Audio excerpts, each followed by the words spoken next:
Hey guys, what's up? Welcome back to the channel. It's Cynicalex, and today I want to provide you guys with as much Shadowland information as possible so that you can make the most out of your runs from this week moving forward into the next week in a few days when we get the weekly reset. So just to prove to you guys that I actually put in the work myself, of course, before we get into the actual list and all the details, I got to stage 96. I cleared 96 stages. That's my best record so far. I did obviously goof up a little bit in terms of, you know, using up enough cookies because I ended up with 5 out of 10. I lost a couple of characters, but yeah, I should have played some of the earlier stages more intelligently so that I could have kept these. It's going to be interesting to see if these carry over to the next week or if they get wiped.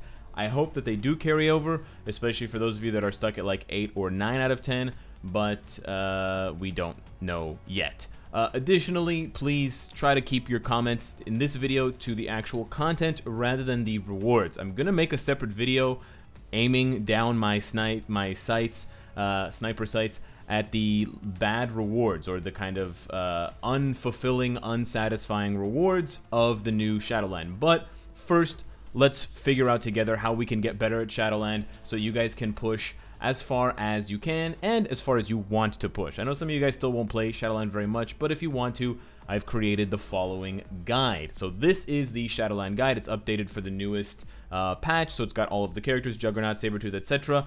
And it is part of the master guide. I've linked it below to it in the description, but you should already have this bookmarked on your Chrome browser or whatever by now. It's the 4th tab here after uniforms, and essentially what this is trying to do, what I'm trying to capture, the information that I want to convey to you is what the highest stage that you can expect the character to complete given a above average build. I wouldn't say a perfect build, but I would say an above average build. So for characters who are tier 3able, you should assume that the tier 3 is being put into consideration for their highest stage. It is highest stage. It's not easiest stage. It's not, you know, lowest stage. It's their maximum potential. So if you have a worse build, if you have worse cards, you should lower that number down 5 stages or 10 stages appropriately. I don't think you should go down more than 10 stages unless you have really bad cards or you don't have it tier 3, you have like tier 2, just barely tier 2. But then in that case, you're probably using the guide for something else. But it's not just for high level content, because there's plenty of characters on the list, because this includes every character in the game, that cannot complete high stages of Shadowland. So for example, you can see here Blade is only at 1 to 5. So it's suggested that if you're going to use Blade at all, if you want to do a clear with him, that you try to limit him to the first 5 stages. And there's plenty of characters here that can only do in the first 5 or the first 10 or the first 15 or 20 or so on.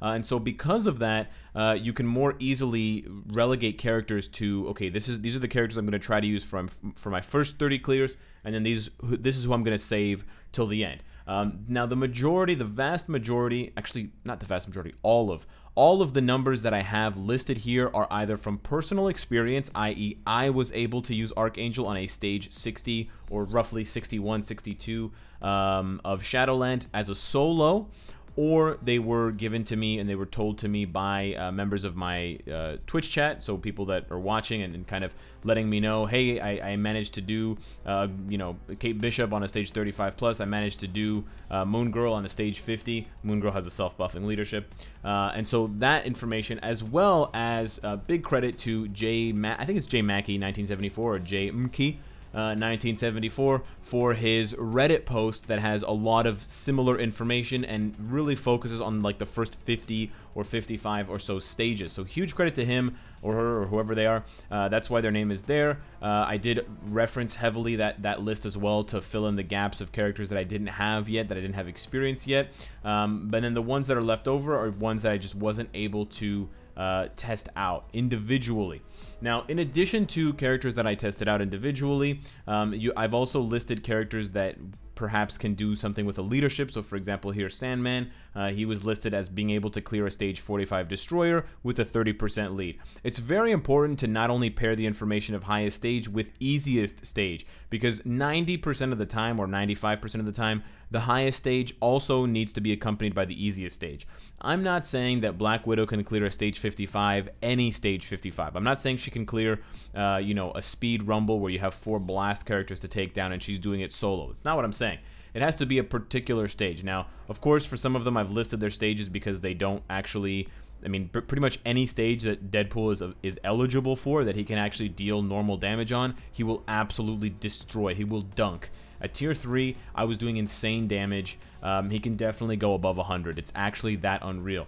But for characters where it's specified, you definitely want to consider, do I want to spend the gold re-rolling the stage looking for this Sister Grimm or this Rocket stage or not? It's also really important that you take these into consideration. Let's say you have multiple characters saved. So let's say you've got, you're on a stage 45 and you've got both Rogue and Shuri and you land on the Sister Grimm stage. Well, you can decide, do I want to use Shuri early, because Cynicalex can go up to 55 with her, or do I want to try to push Rogue even though this is listing the Rocket Raccoon stage?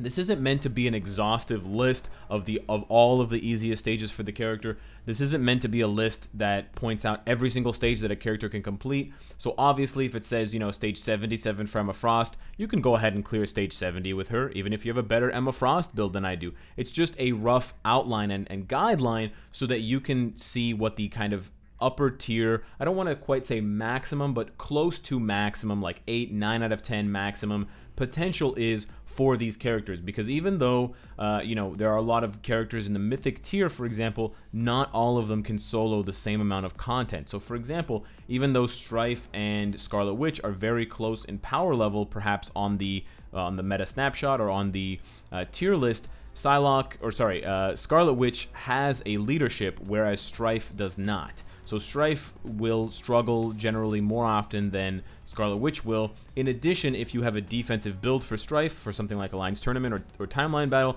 you will also struggle. Of course, for the most part, these characters listed as well are listed with damage proc. So I don't know if a Deadpool can go past 100 if he doesn't have a damage proc. Presumably, a CTP of energy. So you should also consider, if you've got a PvP build for a character, you should take them down another 10 stages just to be safe if you don't have their uniform, and so on and so forth. You, of course, have to make your own educated guess based on how your character is built versus how mine are. You can always go and look up my account and see, but the list is assuming. If it's tier 3able, they're tier 3'd. Do they have their uniform? They do, and it's built up. It's not necessarily all 5 options mythic, but it's work has been put into it. There's an ISO 8 set. There's Uru. There's an Obelisk with a damage proc or a CTP with a damage proc. So all of that needs to be assumed. And then otherwise, you should assume that it is a solo, i.e. they're not being aided by a leadership unless it's pointed out. So in Blue Marvel's case, I do think I used a leadership on stage 55. I used Singularity's leadership, so I would need to augment that by saying with 30% lead. But in Blue Marvel's case, I didn't have a damage proc. I have a CTP of Refinement, so he could probably do 55 without a leadership with a damage proc if that's how you built him. Some additional information that I wanted to point out as well for some of the lower level characters. This isn't really important to note for super powerful characters like, Scarlet Witch or Deadpool. But for the weaker characters, especially the ones that you're going to use below stage 30, it's important to know which one of them can kind of handle the clown fiesta that is a solo rumble, which is basically 3 characters piling on you like a doghouse. Absorbing Man is a really good example. He's got lots of AoE stuns, so he can really handle, a low speed rumble by himself. America Chavez, same thing, lots of iframes, stun, immunity, Carnage, lots of AoE there, Falcon as well, Domino, okay? So these are kind of weaker characters who can function and kind of take on multiple enemies at the same time, so long as you kind of time their skills properly, you use their AoE effectively. On the other hand, the little 1 is to signify characters who basically are the opposite. They are going to struggle against multiple opponents, mostly because they have skills that are very kind of one targeted. So for example, Whiplash, he has very, very low AoE on his skills, and if you try to play with him against multiple enemies and you don't line them up perfectly, which can take you 10, 20, 30 attempts, you are going to struggle heavily because they'll come at you from different sides and you'll stun one while another one is just kind of hitting you and kind of dropping your health slowly or quickly. So it's important to realize not only characters that can do those rumbles versus characters who need kind of a relay or a one-on-one situation because they just don't have the AoE. Even for Captain America, he does not have a lot of AoE. So in his case, I actually did a stage 85 against Hawkeye, and it was quite difficult, I must say, but I was able to do it after some practice and charging up his tier 3 skill effectively to utilize the extra accumulated damage against the lasers from that stage environment. Additionally, we have some other ones here like Chain Stun. These are characters that perform well when you can chain their stuns back to back to back. So if you guys watched my Nightcrawler video recently, I mentioned that. I also mentioned in the Warpath review that he could probably be very good for Shadowland with so many. He's got 7 seconds of stun. Another great example, if you've ever watched my Shadowlands videos or you've watched my live stream, is Karnak. I love to use Karnak in Shadowland, and I love to use him basically because of the fact that he can just stun into a stun into a stun, especially, I mean, presuming you have the uniform, but especially with the way I have it, Mythic for Wolverine's uniform, it just does a lot of work. The God Potential one, I'll explain in a little bit more detail because it's kind of complicated. These are basically characters who have either unique mechanics to their skills, or they just have some sort of unique combination of skills that allows them to do a much higher stage than they would normally be able to do given just an average build or an above average build, considering their base power level. So a perfect example of this is Lincoln Campbell. For those of you who don't know, Lincoln Campbell's 4th skill lets out this lightning ball, and the lightning ball, it guard breaks constantly. It's got a very like fast hits per second. It hits a lot. It's kind of like Sharon Rogers' Starlight Armor 5th skill, where she creates that black orb, that kind of, it's kind of black hole. It's got the same effect. And so if you basically just rotate through all of Lincoln's skills, but you always do the 4th skill when it's off cooldown, you'll be able to lock down an enemy. And because he has a self-buffing leadership, the 60% lightning damage, I was able to take down a stage 45 Kingpin boss by just carefully positioning him to not get hit by the turrets, using the 3rd skill, refreshing, to get those guard hits, and then of course always having that 4th skill up to constantly stun lock the enemy Kingpin. So it's kind of like the stun locking mechanic of Karnak, but it's a little bit more different because you're also doing other skills while that skill is happening, and you're kind of managing your character's position in relation to the environmental hazards. You're making sure that the enemy doesn't hit you back, etc. You can also consider the God potential for certain stages where you have a character who has, let's say, mixed damage. So they have both energy and physical, like Thor. He's mostly elemental energy damage, but at the end of his 5th skill with his Infinity War uniform, he lands, and that's a physical attack. Or Sharon Rogers has mixed physical and energy attack. And on certain stages where they have physical or energy reflect, like the She-Hulk boss with physical reflect, or other stages with energy reflect, like the Lash Rumble, if you hit the enemies, if you constantly hit the enemies and you don't allow them to hit you back, their reflect will never get triggered. So you can kind of bypass the gimmick or the challenge of the stage, and you can actually use a physical damage character against that physical stage as long as you keep them stun locked. And so you could, for example, you could use Quicksilver against a physical reflect stage if you just continuously hit them, because Quicksilver has guard break penetration, and he's got super armor penetration on his skills, so he can just constantly stun lock enemies with the 5th skill, with the 4th skill, with the 2nd skill, etc. And you can kind of bypass it that way. So that's kind of what God potential means. In this case, I personally did this Lincoln Campbell clear up myself. In another case, actually in this case, I did Red Hulk stage 40 against the Agent Venom duo, which is basically the only stage that those fire damage characters can do. And then in another situation, one of my viewers told me that they were able to do a stage 40 with Goliath. But otherwise, you should assume that the character has a much lower base potential. That's why it's there, because normally if you don't have the build or you don't have the patience, just use Lincoln Campbell in the first 20 stages, or in fact save him. And this is the other information that I wanted to pass on to you guys in these little legend icons. There are certain characters who, while they may be okay to use on a Shadowland stage, for example Gorgon, you could use him on a stage 1 to 10. I used him on a stage like 3 or 4 at tier 1, and so I could probably use him on a higher stage at tier 2, but it may not be worth it. You can solo with another character, let's say Blade, who doesn't have a leadership, and then you can save Gorgon, save his lead, and there's a question mark because it's up to you, save his leadership for a much higher stage where he's just going to buff someone else. So for example, when I was pushing up to stage 96, I actually ended up making a mistake. And this will happen to you if you're trying to push for a higher stage, just for the glory. I ended up pushing too high and I had nowhere to use Quicksilver.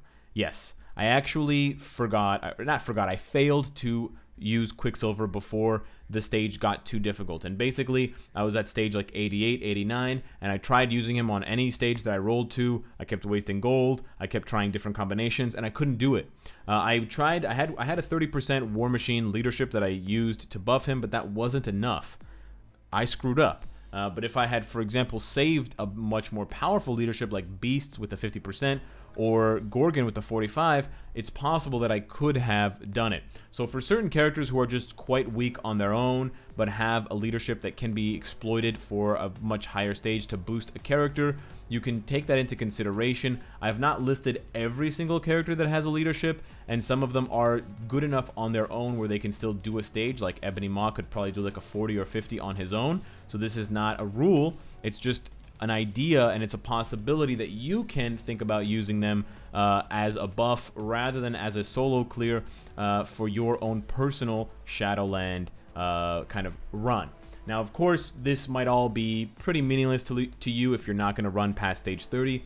Additionally, if you're just trying to run for the fastest possible rewards, what you want to do is you want to roll for more entry stages. The entry stages are the stages that have 6 characters on them, so it's not these ones, but it's the ones that have, I don't know if I'm actually going to get it. No. The ones that have, like, for example, the X-Men stage on stage 25 or 20, where you have a possibility of 6 characters. If you put all 6 characters and you just nuke it with 1, you'll get 6 Shadowland tokens out of that. Same thing with stage 15 against Hawkeye, Hawkeye, Iron Man, and Captain America, and then Sharon Rogers, Ironheart, and Kate Bishop. That's also an entry stage that allows for up to 6 characters. You can absolutely solo that, but you can also just bring in 6 characters, 5 dummies, and 1 killer, and nuke the stage, and then you can come away with your rewards a lot more quickly.